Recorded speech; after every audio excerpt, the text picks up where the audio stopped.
everybody. Welcome back to the day 2 of our Esther series. If you didn't join us yesterday, basically what's going on is for the next 2 weeks, I'm going to bang out a lesson a day in this season of grief and flooding and COVID and spiritual attacks. You know, the Lord just put it in my heart to do, bang out a lesson a day. That way everybody can just come to the Father, dive into scripture, and learn whatever it is that he wants us to learn during this season. I have been praying that the Lord just use me as a vessel and speak through me. May it not be about me, but may it be about him. But before we do that, and I already prayed about this, so God understands, we're going to make it about somebody else. Today is my mama's birthday. So happy birthday, Hermana Nelly. You are my second favorite person in the entire world. First being Jesus. Sorry, not sorry, but I don't think you'd really care about that. If you don't know my mom is precious. She's a gift from God, and she's been a blessing in so many people's lives. So many people love my mom. So many people are blessed to have my mom as their friend, as their spiritual, spiritual counselor. I don't know. But it's one thing to be blessed with a friend like my mom. It's quite another thing to be blessed with a mom like my mom. I was the person chosen to be Hermana Nelly's daughter. Lucky was the person chosen to be Hermana Nelly's son, and we have had so much fun being your kids, Mom. So thank you. Thank you for leaving. You haven't left yet, but thank you for creating. You're in the midst of creating your legacy. And yeah, I guess if it hadn't been for you, I wouldn't be such a loudmouth for Christ. So kudos, Mom. If you know her, go send her some love. And, I know we can't physically give her gifts today, but pray for her.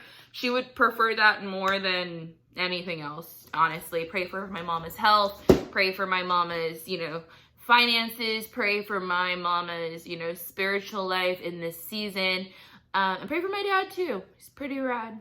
Okay, so we are going to be picking up in Esther chapter 2 today. So while I flip through my Bible, you guys run and go get yours. We're going to be picking up in Esther chapter 2. And yesterday, again, if you didn't join us, you can always go back to yesterday's video so you can kind of figure out what's going on. Yesterday, we read a chapter that absolutely had nothing to do with Esther, but had everything to do with God's providence. Remember, providence being God's hand over a situation, using the actions of everyday people to get to that final perfect plan that God had all along. So yesterday we talked about a woman named Vashti, and Vashti was put in a very uncomfortable situation where she chose to be a woman of dignity, a woman of virtue, a woman who respected herself, respected her marriage, respected her husband and her family. And in doing so, she lost essentially everything. And another key point that you need to remember is that while this decision was being made, while the decision for her to lose her crown was being made, I hope you're flipping to Esther chapter 2 while I'm doing this whole rant. The king was drunk. The king was drunk while he made the decision to have his wife leave him. Now, a thing that we need to talk about before we start reading this next chapter, because it'll make a lot more sense to you, is, how do I put this in a PG version? He had a harem. So he had his wife, but don't think for a second he was faithful to his wife. He also had a harem of hundreds and hundreds and hundreds of women. Now, a wife in Persian culture, especially to the king, very much was, submissive to her husband. So if the king wanted to chill with the chicks at the harem for months on end, he could. And his wife was only truly meant to be a part of his daily life if the king permitted it. So it was not uncommon for kings, high officials in Persian culture to not see their wives for months on end. It was very, very common behavior, common practice, especially for the king who had a harem of women at his disposal that he could use whenever he saw fit. So, I hope you have your Bibles, and I hope you're open to Esther chapter 2 now that I've rambled all that stuff. And we're going to be looking at chapter 2. And before, I'm a history major. I love studying the history behind this Bible and, you know, understanding the context of what we're reading. So in between chapter 1 and chapter 2, 4 years have passed. 4 years have happened. Now, remember, there might have been a few months in the in-between when he was just pissed off at his wife. My cat's making noise, I'm sorry. Where he was just upset at his wife. And he might not have seen her. He might have just taken his fury, taken his stress, taking his anger out on the women at the harem. Now, 4 years have passed between chapter 1 and chapter 2. In the midst of all this Vashti nonsense, he went to war. King Ahasuerus or Xerxes went to war with the Greeks. Now, during this 4-year war, full-on war, so many people have died. He lost 200 ships. Countless lives were lost. Troops were lost. And he has come home. Now, growing up in my parents' marriage, witnessing my parents' marriage, some of my dad's worst days at work, he would come home and just melt into my mom. Just, you know, he would hug her and just kind of bury his face in her neck. And that was how he would, you know, that he always knew he could come home to his wife, which is a good wife too. But we could assume that through all of this mess that he's been in throughout these 4 years, he has now come home and he's waiting to be enveloped by Vashti. So let's see what happens. We're going to read a good chunk and then we'll go ahead and talk about what's going on. So we're looking at Esther chapter 2, verse 1. Sometime later, 4 years later, we know that because of history. 4 times later, when Ahasuerus' rage had cooled down, he remembered Vashti, what she had done, and what was decided against her. The king's personal attendants suggested, let a search be made for beautiful young virgins for the king. Let the king appoint commissioners in each province of his kingdom so that they may gather all the beautiful young virgins to the harem that we talked about, at the fortress of Susa. Put them under the supervision of Haggai, the king's eunuch, keeper of the women, and give them the required beauty treatments. Then the young woman who pleases the king will become the queen instead of Vashti. This suggestion pleased the king, and he did so accordingly. So let's talk about what we're looking at. He's gone to war. He comes home and he's like, oh yeah, I sent her away. Remember, he's a drunkard. When the decision was made, he might not have even truly realized what he'd done. But in Persian culture, once a decree from the king is set, it cannot be revoked. So that's, you know, it's horrible, right? He's realizing, oh wow, I did this to my wife. And all his little homies are saying, no, don't worry about it. We're gonna go out and we're gonna find you all the virgins. We're gonna do like the purest form of The Bachelor you can possibly imagine. We're gonna bring them all to you, and we're gonna shove them all in the harem. And the one that you like the most, that will be that'll be the replacement of Vashti, right? And, you know, the king liked this. King was probably drunk, and the king liked this idea. And it is to be said, and I feel like it needs to be said. A eunuch named Haggai is going to be caring for these women. And you're going to be reading a lot about eunuchs that surround the king and surround the queen and care for the queen. And care for Esther. A Haggai is a castrated male, a male who the king could trust wouldn't take advantage of his women. Men in history, y'all, it's a mess. People in the Bible are just as flawed as everybody else, so the king would actually have men castrated so he could then have people to take care of his harem of women, hundreds and hundreds of women. So this is where we've picked up. They've decided they're going to have some sort of The Bachelor type situation, and they're just going to bring a bunch of virgins to the king, and this is where we are. The king has agreed. So let's continue reading at verse 5. We're going to read all the way to 7. In the fortress of Susa, there was a Jewish man named Mordecai, son of Jair, son of Shimei, son of Kish, a Benjamite. He had been taken into exile from Jerusalem with the other captives when King Nebuchadnezzar of Babylon King Jeconiah of Judah into exile. Mordecai was the legal guardian of his cousin Hadassah, that is Esther, because she had no father or mother. The young woman had a beautiful figure and was extremely good looking. When her father and mother died, Mordecai had adopted her as his own daughter. So if we can remember back to our study of the book of Daniel, if you watched it, you should watch it. It's really, really good. We know that Jerusalem, the Jews, Judah, they were falling into the temptations of false idols and the culture around them. They were being disobedient towards God. So God allowed King Nebuchadnezzar, the king of the land of idols, Babylon, to come in, and he took the Jews into exile. And one of those Jews, the family of Mordecai, was taken. And now we see generations later, Mordecai is now living in the land of Susa. He is one of the 90% of Jews who prospered and decided not to go back into Judah when King Cyrus allowed them to go. He has decided to stay disobedient in Persia. And not only is he a little disobedient boy, he also kept his cousin with him, who is now his adopted daughter, because she was left orphaned. And this is where Esther comes into the narrative. All we know of Esther so far, it doesn't say Esther was smart. It doesn't say Esther was wise. It doesn't say Esther has a good heart. It said Esther, the young woman, had a beautiful figure and was extremely good looking. The Bible does not waste space. It does not tell us things for no reason. We know the type of king we're working with, and we know that if she is has a beautiful figure and is a beautiful young woman, more than likely the king gonna like that. So that's what the Bible is trying to tell us there. Picking up in verse 8. When the king's command and edict became public knowledge, and when many young women were gathered at the fortress of Susa under Hegai's supervision, Esther was taken to the palace into the supervision of Hegai, keeper of the woman, the eunuch, so the man who's going to take care of the ladies.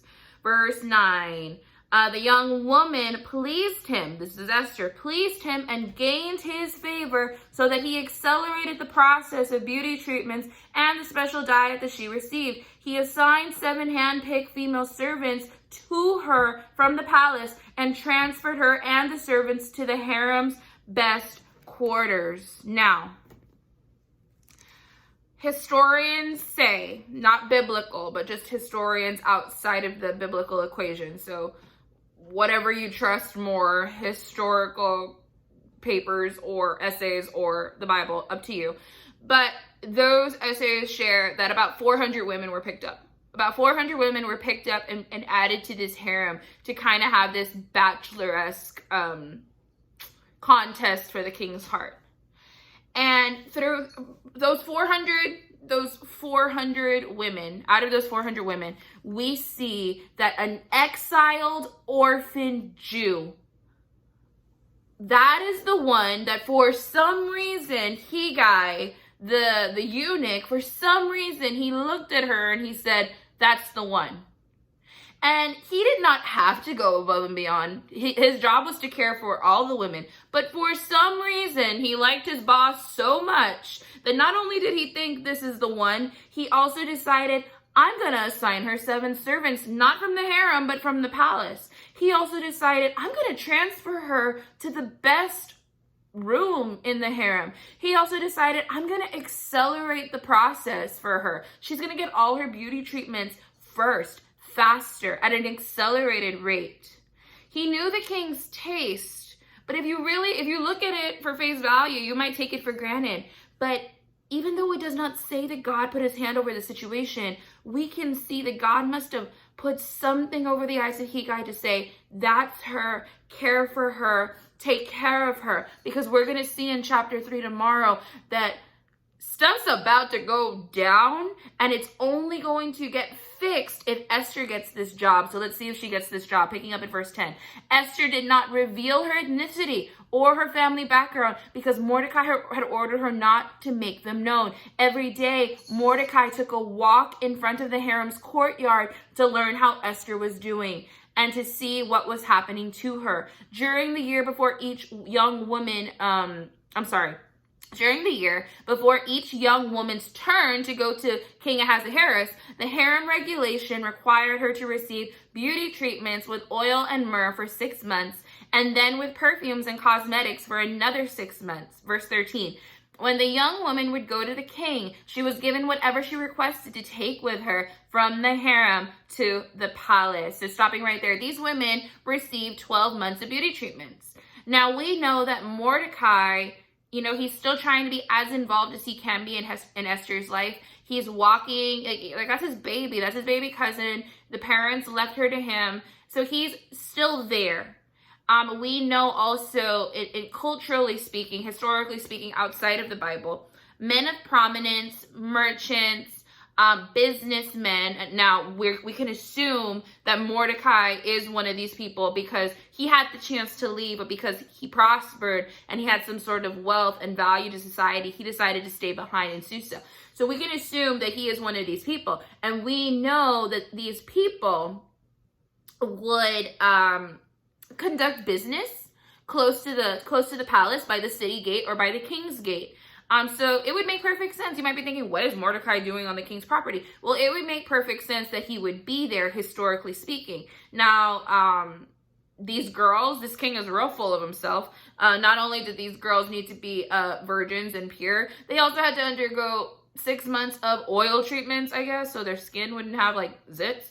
And they had to undergo 6 months of cosmetic treatments. Whatever. Okay, let's keep going. I'm gonna get upset if I sit on this too long. Verse 14. She would go in the evening, and in the morning she would return to a second harem under the supervision of the king's eunuch Shazgaz, keeper of the concubines. She never went to the king again unless he desired or summoned her by name. Okay. The king would say, bring me a girl, and I'll see if I like her. I'll see if she's the queen. But this wasn't some nice little dinner he had. He would use her in the sexual sense. He would have her for the night, and when it was over, when he decided, no, this is not my queen, it's such a horrible thing. When he decided, no, this is not my queen, he would send her into another separate harem where he kept his concubines. Just his ladies that he would use whenever he wanted to use them. Now, what the Bible doesn't tell you, but history tells us, is that these women would have to live throughout the rest of their lives as a widow. They would just live a life taking people's handouts. They could never leave. They could never form a life for themselves. They were just there to be had whenever the king wanted them. They could not go out and remarry. So this was not a good situation for 399 out of the 400 women. 399 out of the 400 women were going to live a very, very sad life with a certain extent of luxuries because they were living in the harem. But not a full life. And this is where I need to say, this is not right. A lot of people justify multiple wives, the misuse, the mistreatment of women, slavery even. A lot of people say, well, it happened in the Bible, so it must be okay. But this is where I need to tell you, and I'm kind of going to go off script. Just because it's in the Bible does not make it biblical.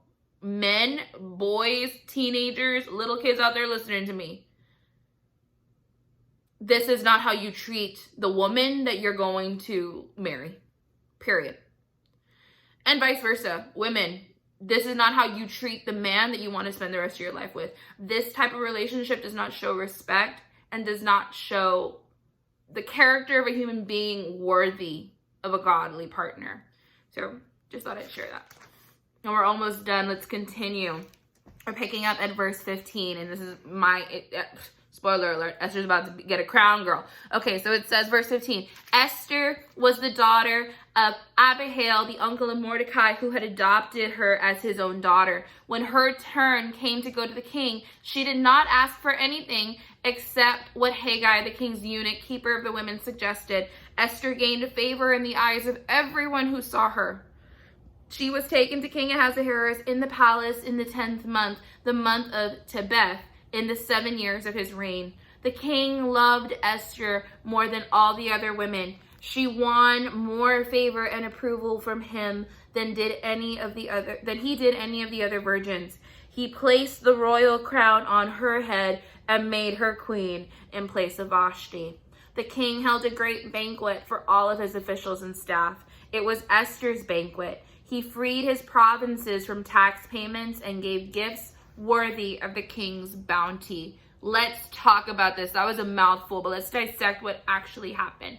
In previous verses, it says when a woman was called into the king's harem, she could take with her anything she wanted to appeal to the king. She could have taken a T-bone steak. She could have taken, something to make her look really pretty. She could have taken, greatest love hits of the 80s. She could have taken whatever she wanted to take to get this king on her good side, to convince him to choose her and to love her. And it says that Esther didn't take any of that.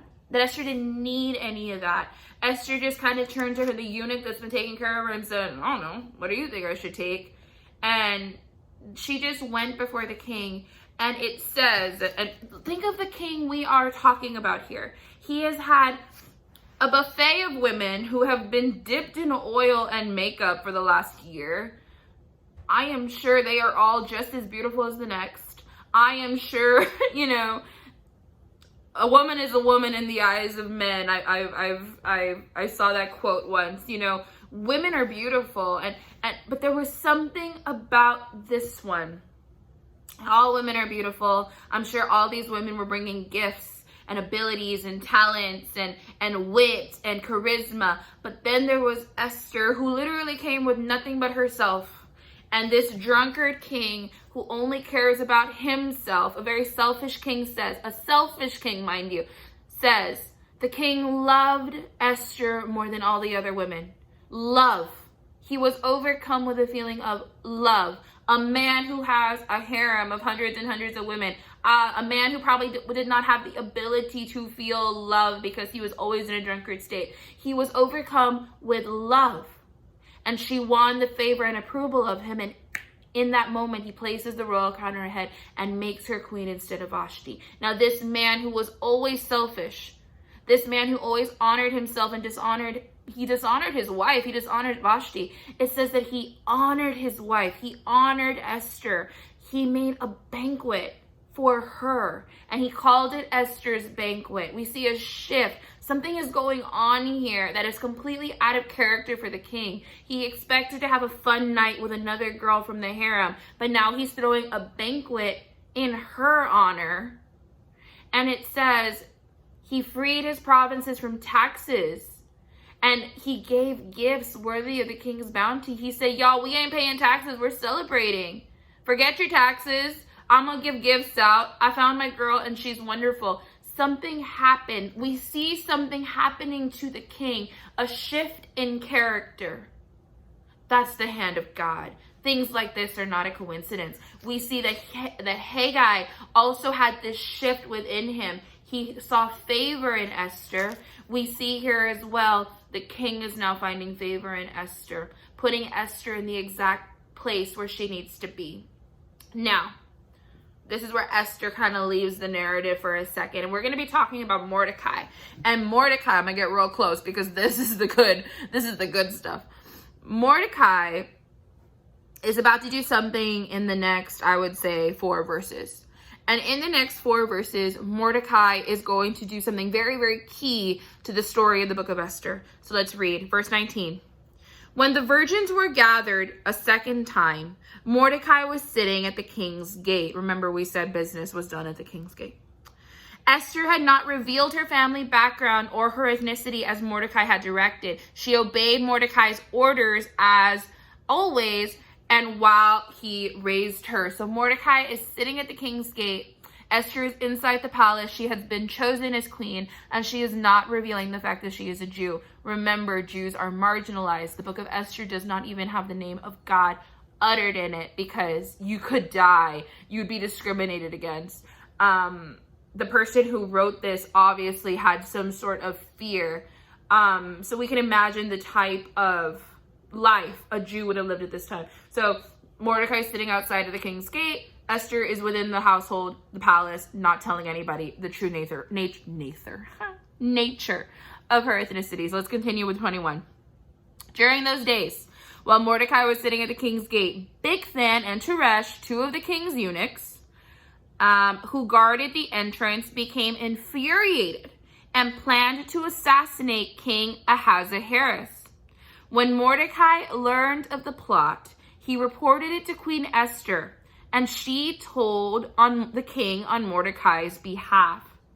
When the report was investigated and verified, both men were hanged on the gallows. This event was recorded in the historical records of the king's presence. I don't want you to think for a second Mordecai was at that gate by himself. No. Business was done at the city gate and the king's gate. Mordecai was there with other people. This was not just like Mordecai by himself chilling. Like, no, this was not it. There were people there. And the Bible says, and the words used are so important. The Bible says, let me find it.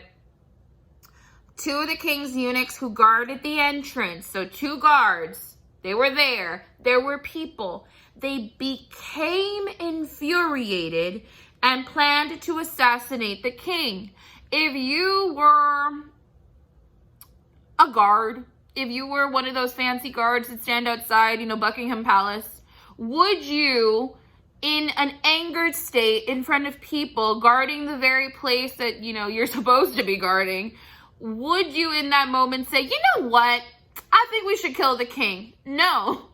The Bible says that in that moment they became infuriated. Something, the book of Esther doesn't say a name, but we know it's the providence of God. Something got them so angry that they, in front of people, start plotting an assassination attempt against King Ahasuerus. And Mordecai, coincidentally, just happens to be there. Please. And so what he does is he says, you know what? My daughter / cousin, my baby girl, she lives in the palace. Let me go and tell her. And Esther, without taking any credit, she doesn't say, babe, like those two fools outside are going to kill you. She says, babe, Mordecai wants you to know that these fools outside are planning to kill you. So it says, when the report was investigated and verified, both men were hanged on the gallows. This event was recorded, and this is the important part. This event was recorded in the historical record of the king's presence. So whenever they had these things called annals, and whenever important things happened during the reign of a king, they would write it down in these books. And the kings would have them reread to them just to kind of like lift up their own ego, and so they could know the history of their own story in the grand scheme of things. And so what Mordecai did for the king was so important that it was written in a book. And that's going to be so important later on in this week as we're talking about Mordecai and the king's relationship. So you might be like, that's a weird blip to throw in a chapter about, The Bachelor. You're right. But this is going to be so, so important later on this week. So what did we learn today? We learned that Esther was put in the hands of the exact right people at the exact right time in the exact right place. We know that Vashti is out, and for some reason, everything just worked the perfect way. Everyone just had the right type of feeling that day to put Esther exactly where she needed to be. We can see the providence of God working in Hegai. We can see the providence of God working in the heart of the king. We can see them behaving so out of character. We can see how the eunuchs would have done something so ridiculous, but they did it so Mordecai could hear and be written in these historical books that are going to later play such a crucial part. We see the hand of God working. And I'm going to end today with saying, even though in this moment, Esther might not have realized the hand of God was working in Hegai's life, Esther might not have realized the hand of God was working in her favor with the king. Esther and Mordecai might have not have realized, like, hey, why would they say something so ridiculous in front of the king's gate? That doesn't make sense.